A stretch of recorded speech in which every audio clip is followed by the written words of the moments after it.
RBK Radio, l'interview. Francis Eyala Saba est le président du réseau national des consommateurs du Cameroun et ce matin, il est reçu par Sidonie Ficat. Bonjour Francis Eyala. Bonjour vos auditeurs, bonjour à la santé qui se déploie ce matin. Je veux dire, lieutenant de matinale. Voilà. Donc voilà, félicitations à vous pour l'excellent travail. Nous en sous-cap.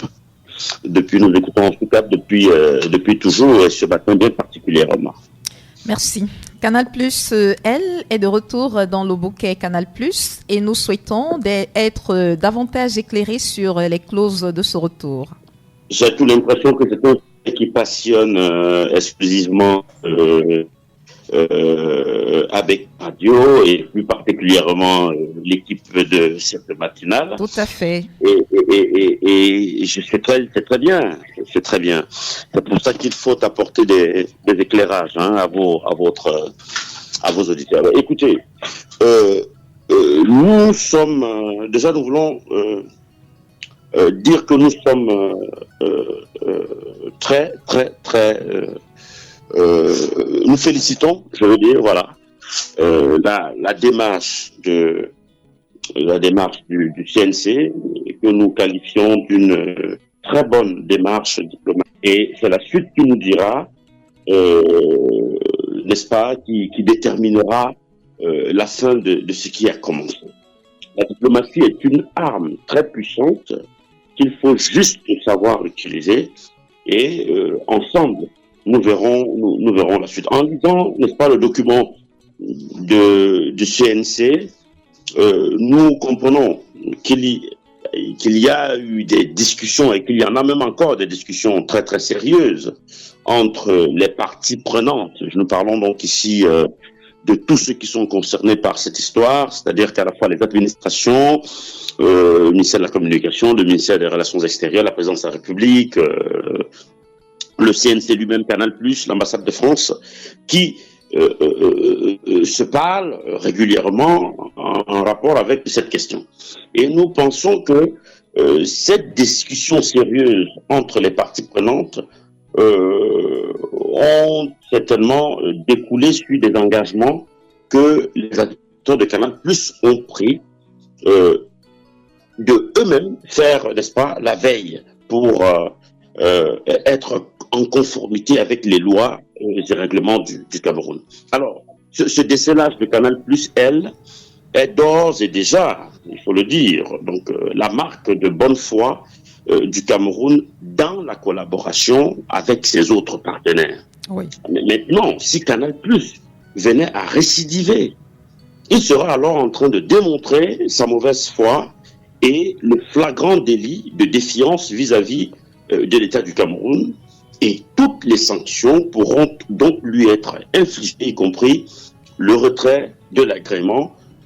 Voilà notre lecture en réalité. Et je vous parlais de la diplomatie la dernière fois où j'étais en studio et qu'on a longuement échangé sur le sujet. Je vous disais, il n'y a pas meilleure arme que la diplomatie pour le règlement des litiges. Il faut toujours se mettre dans une posture de négociation, de causerie, de discussion pour arriver vers un résultat satisfaisant. Et la diplomatie a ceci de bien et de mauvais, c'est que on vous met la pression, mais sans trompette des tambours, parce que vous ne savez pas ce qu'il se dit dans les rencontres, dans les différentes rencontres, dans les différentes réunions. Vous ne savez pas à quel point le ton peut monter et les éléments à la fois de la défense, mais aussi à charge contre chacune des parties.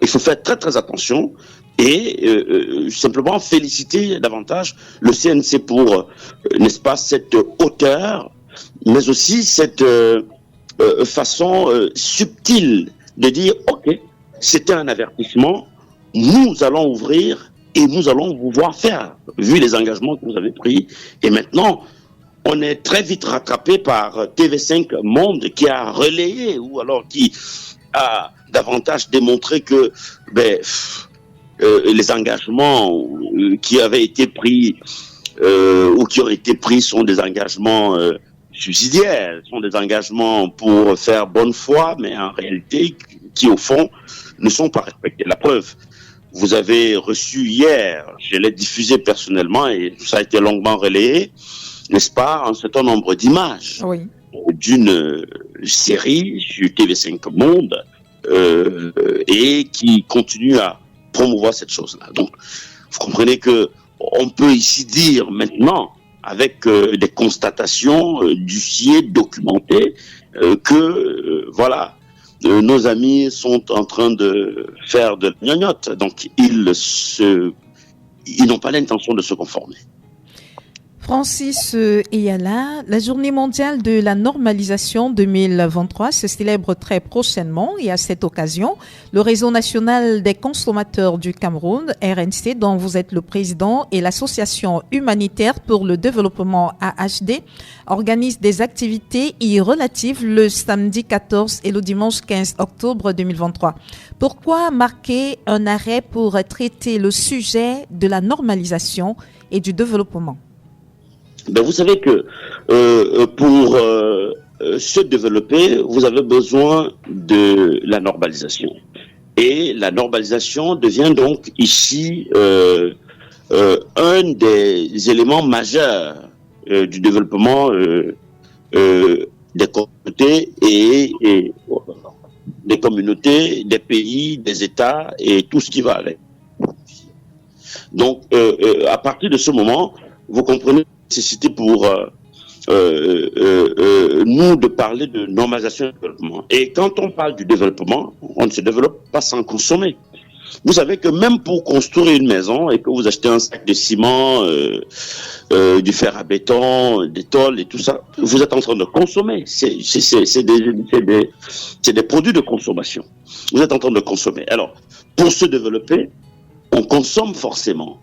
Et consommation, développement et normalisation sont imbriqués en un seul, raison pour laquelle nous, de concert avec nous, le RNC et AHD, de concert avec la communauté internationale, avons décidé de célébrer une fois de plus, n'est-ce pas, les avancées que ces acteurs-là, ces personnes, ces personnalités à travers le monde ont décider de se mettre ensemble pour nous permettre d'avoir un cadre normatif effectif, véritable et vrai. Donc, en cela que vous ne pouvez plus, ou alors les commerçants, je veux dire, les producteurs de biens et services ne peuvent plus nous offrir des produits selon leur guise et finalement sécuriser la santé à la fois des consommateurs, mais aussi permettre le juste équilibre entre les producteurs de biens et services et les consommateurs. Nous ne pouvons que nous mettre ensemble de concert avec la communauté internationale pour célébrer cette journée qui leur rend hommage à eux, ces acteurs-là, qui leur rend hommage à eux, mais qui davantage permet de faire un état de lieux pour se demander, mais où en sommes-nous aujourd'hui? Pour le cas du Cameroun aujourd'hui, où en sommes-nous avec la normalisation dans le développement de notre pays? Qu'est-ce que la normalisation a apporté réellement dans le développement de notre pays? Qu'est-ce que la normalisation a réellement apporté aujourd'hui dans le mouvement consumériste ou dans la consommation endogène locale aujourd'hui? Voilà les grandes questions que l'on se pose et dont les questions seront clairement, les réponses seront clairement dites au cours de ces échanges du samedi 14 octobre, donc après-demain, à Douala. Et je voudrais, pour sortir de cette question, vous rappeler que c'est une célébration que nous avons toujours, c'est une coutume chez nous au Réseau national des consommateurs. Nous avons toujours célébré la journée mondiale de la normalisation et nous avions eu, il y a 2 ans, les trophées de la normalisation qui était justement ici l'occasion pour nous de récompenser les entreprises qui s'investissaient davantage dans la prise en compte de la normalisation et de la conformité dans leur process de fabrication des biens et produits. Donc, ces entreprises qui veillaient à innover à chaque fois, à améliorer leurs produits de manière à ce qu'ils soient davantage meilleurs à consommer pour le consommateur. Seulement, ce concept a été d'abord interrompu depuis 2 ans avec Covid-19, parce que nous ne pouvions pas continuer un certain nombre d'activités. Nous nous sommes réadaptés en restant uniquement dans les séminaires, les ateliers, les conférences. Cette fois-ci, c'est une grande table ronde qui verra participer 400 personnes à peu près, qui va se, n'est-ce pas, poursuivre dimanche par une marche sportive avec un peu plus de 1200 personnes qui sont attendues. Il y a des t-shirts, il y a des polos, il y a des gadgets, des boissons chaudes, de l'eau, des boissons gazeuses pour accompagner, mais surtout 200 maîtres d'arts martiaux qui sont sous le chapeau de Maître Zoé, qui va tenir des mains des maîtres, n'est-ce pas, l'activité, parce que c'est lui qui va mener cette activité pour que nous puissions faire 10 km dans Douala 5e, dans une marche sportive très élégante, nyangalement, en douceur, voilà. C'est une marche sportive, c'est pas une compétition. Donc on ira très calmement, très posément, avec devant un car podium qui va sonoriser tout l'itinéraire, une ambulance avec 2 médecins et une dizaine de secouristes qui viendront nous appuyer pour que ça soit une réussite totale. Voilà.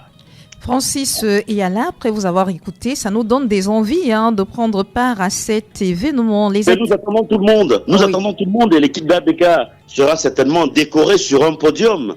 Pourquoi pas? Pour qu'on dise aux gens, voici la radio qui a toujours porté le mouvement consumériste à Douala et qui s'est investi, et qui s'investit d'ailleurs tous les jours pour faire un effort herculien, n'est-ce pas, de donner la parole aux consommateurs, donner la parole ou placer la radio au centre des préoccupations des Camerounais et tenter de leur apporter des solutions idoines aux problèmes du quotidien.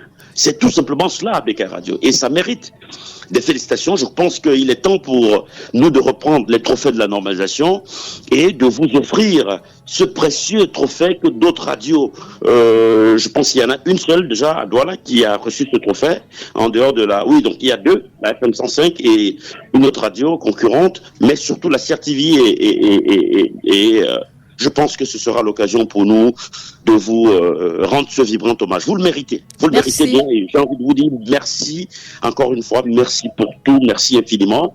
Je rappelle que vous ne m'avez jamais demandé un seul franc pour nous offrir la communication. Vous n'avez jamais posé des conditions financières, contrairement à certaines radios où nous avons pratiquement payé pour avoir un petit espace de 15 minutes parfois. Et nous avons décidé depuis 2 ans de ne plus jamais payer dans une radio. Si une radio veut que nous puissions intervenir, nous intervenons. Si elle ne veut pas, elle laisse tomber. Et voilà, nous faisons ce que nous avons à faire. Et un jour, peut-être, nous aurons notre propre radio. Pourquoi pas? Merci Francis Eyala d'être passé par chez nous ce matin. C'est nous qui vous remercions pour l'insigne honneur et qui vous félicitons. Ne décrochez pas, vraiment, ne dérogez pas, poursuivez dans la même lancée. Monsieur Didier Kwamo et son équipe, votre PDG, je vous le dis, la main sur le cœur, c'est la bonne voie. C'est le chemin de la pérennisation, c'est le chemin des radios qui restent pérennes, qui vont rester, parce que les auditeurs finalement finiront par choisir leurs médias au détriment de beaucoup trop de propagande et des débats séniles qui n'apportent en réalité rien à l'auditeur et qui ne résout aucun de ses problèmes, malheureusement. Écoutez, bonne journée à vous. Merci, meilleur à vous. Francis Eyala Saba est le président exécutif du réseau national des consommateurs du Cameroun. Vous écoutez ABK Radio, l'émission c'est ABK Matin. ABK Radio. De lundi à vendredi dès 7h. Retrouvez dans le 7-10, 7h-10h. ABK Matin, premier sur le matin. Les invités consultants de classe exceptionnels.